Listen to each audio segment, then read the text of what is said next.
Olá, meu nome é Raquel, eu fui trainee no programa de treinamento em monitoramento de avifauna do UAMA em 2024 e hoje eu vim conversar um pouco com vocês sobre extensão de muda e limitantes ecológicos. Essa apresentação ela foi baseada nas discussões feitas no artigo de Wolff e colaboradores de 2021, intitulado A Significância Ecológica e Evolutiva da Muda em Aves Neotropicais.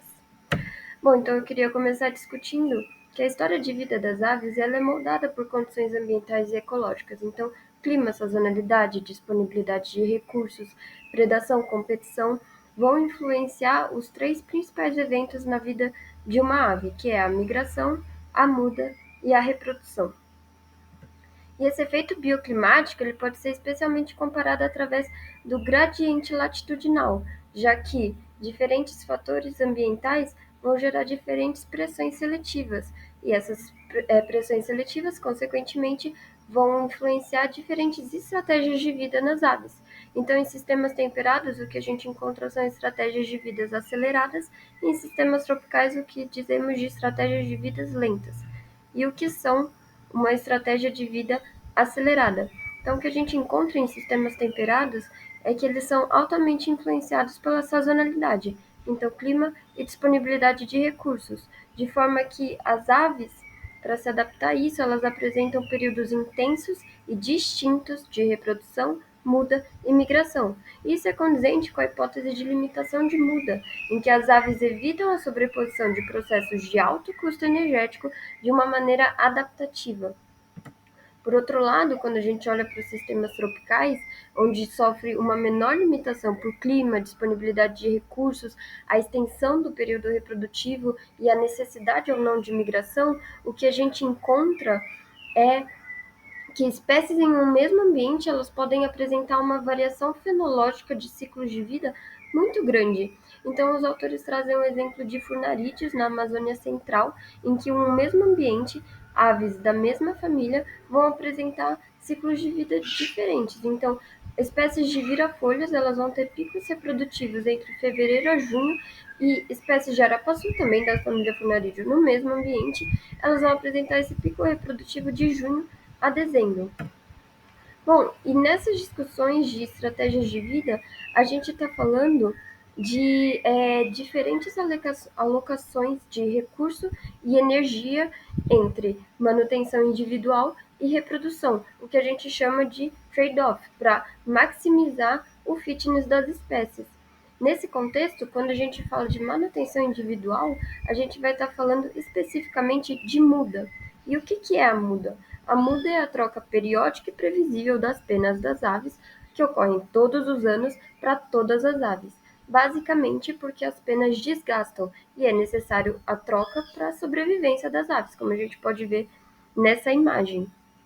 Bom, e se a muda ela é um processo altamente custoso energeticamente e moldado por fatores ambientais, então ela pode ser um evento chave para entender as diferentes alocações de recursos entre manutenção individual, reprodução e sobrevivência.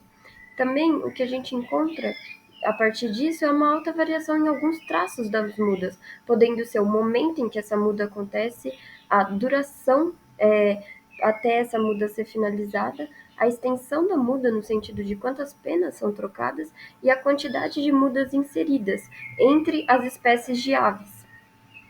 E entender essa plasticidade de muda nas aves é interessante para ver como isso contribui para variações nas histórias de vida e as adaptações a diferentes ambientes das aves.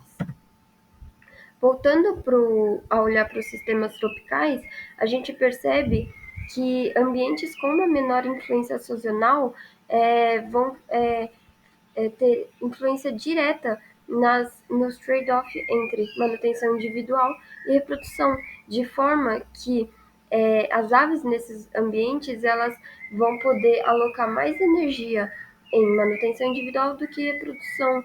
E de fato, o que os estudos empíricos mostram é que as aves em sistemas tropicais elas alocam desproporcionalmente mais energia em muda do que em reprodução todos os anos. Um exemplo que os autores trazem foi um trabalho feito no Havaí com aves em um refúgio de vida silvestre, por volta dos anos 2000, houve um clima prolongado anormalmente frio, o que gerou uma redução nos recursos alimentares. As aves, em resposta a essa alteração, elas investiram em muda em relação à reprodução. O que aconteceu foi o início de uma muda pré-básica durante a temporada reprodutiva. É, isso mostra que na necessidade de uma resposta a uma alteração ambiental, a resposta ela foi de investimento em manutenção individual. É claro que é importante a gente dizer que houve essa plasticidade no momento em que a muda aconteceu, porém ela teve limitações na extensão. Então foi uma muda menos extensa do que o padrão para essas aves, o que certamente também vai gerar consequências para a sobrevivência dessas aves. Bom, e apesar dessas diferenças entre os gradientes latitudinais que a gente observa, uma estratégia consistente por entre os táxons de latitudes é a presença de uma muda inserida chamada muda pré-formativa. Essa é uma muda que ela ocorre exclusivamente no primeiro ano de vida da ave, por isso que ela é chamada de muda inserida. Uma das hipóteses para o surgimento dessa muda é de que ela é uma muda ancestral e por isso compartilhada entre táxons distintos, porém ela é mantida atualmente por fortes pressões seletivas contemporâneas, o que também é condizente com o fato da muda ser um processo altamente custoso energeticamente, de forma que a pré-formativa viria com um propósito adaptativo. E quais poderiam ser essas pressões seletivas que mantêm essa muda?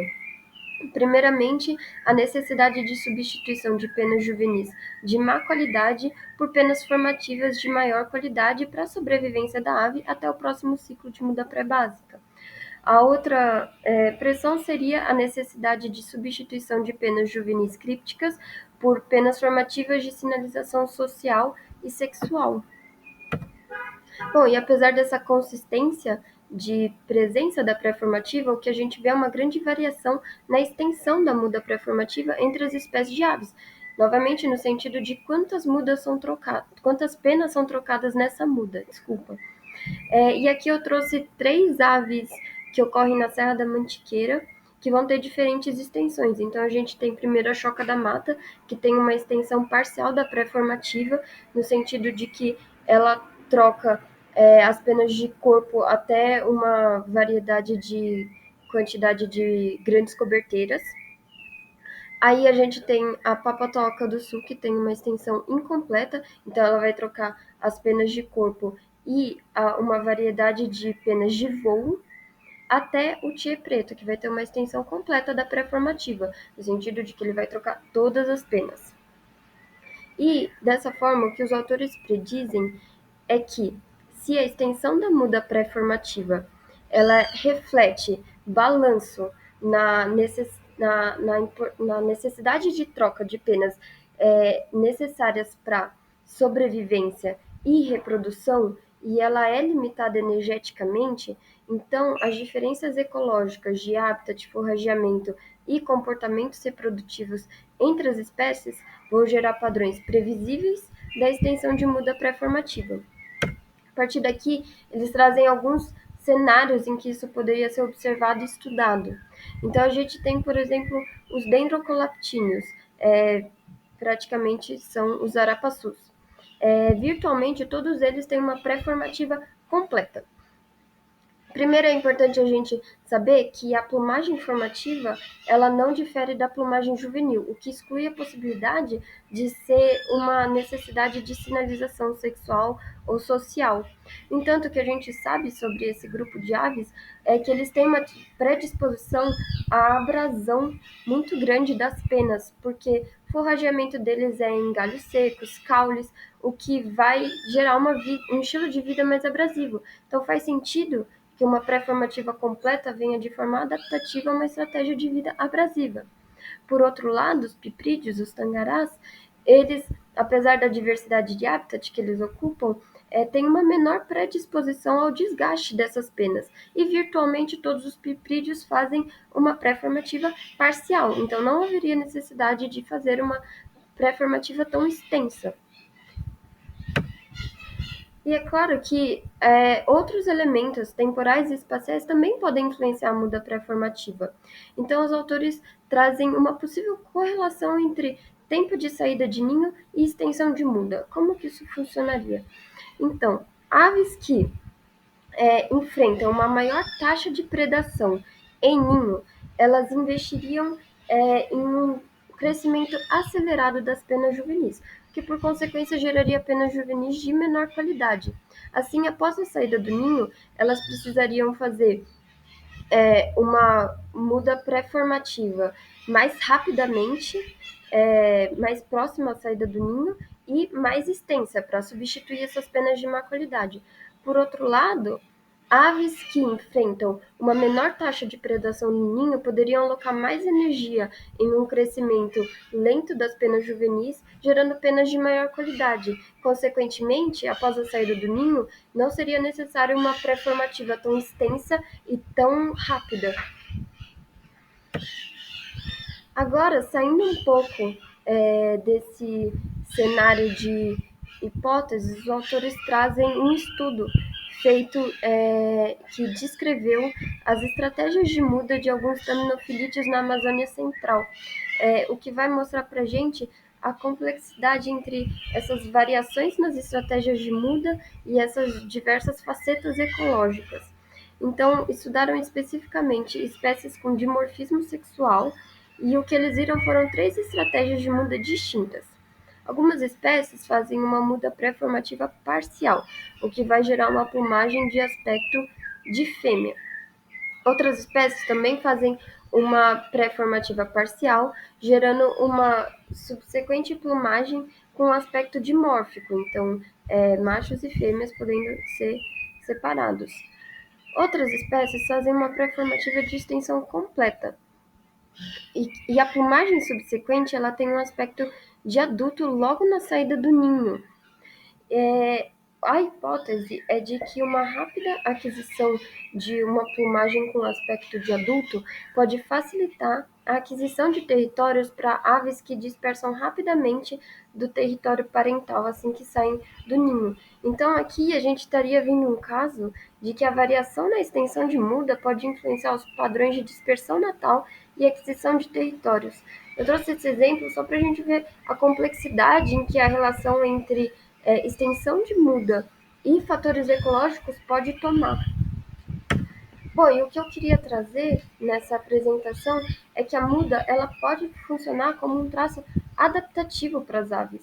As estratégias de muda elas têm uma importância ecológica e evolutiva, que à medida que as aves têm plasticidade nesses traços de muda, como momento, duração, extensão e quantidade de mudas inseridas, elas podem. Isso permite com que as aves explorem e ocupem diversos nichos ecológicos e comportamentais. E entender essa relação entre as características de muda e os fatores ecológicos nos permite compreender como as pressões seletivas moldam essas estratégias de muda.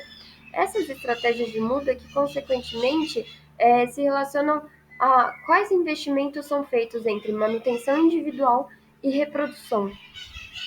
Especialmente nesse artigo, os autores eles falam de forma contundente da necessidade de estudo das aves neotropicais, porque estudar essas comunidades aprofunda o nosso conhecimento sobre como as aves se adaptam a novos ambientes. E esses estudos estão só começando, então também entra como um incentivo à comunidade. Bom, era isso que eu tinha para apresentar.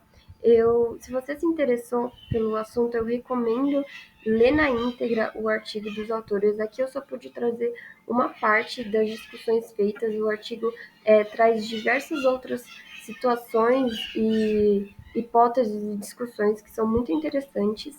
Eu deixo aqui também meu e-mail para qualquer dúvida ou conversa que vocês tenham. Muito obrigada pela atenção. Foi isso.